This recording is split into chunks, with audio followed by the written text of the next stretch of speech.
భరత వేదముగ నిరత నాట్యముగ కదిలిన పదమిది ఈశా శివని వేదనగా అవని వేదనగా పలికెను పదము పరేశా నీలకంఠరా చాలి పొందరా కరుణతో ననుగనరా నీలకంఠరా శైల మందిరా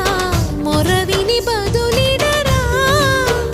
నగజా మనోజ జగదీశ్వరా బాలేందు శేఖరా శంకరా భరత వేదముగ నిరత నాట్యముగ కదిలిన పదమిది ఈశా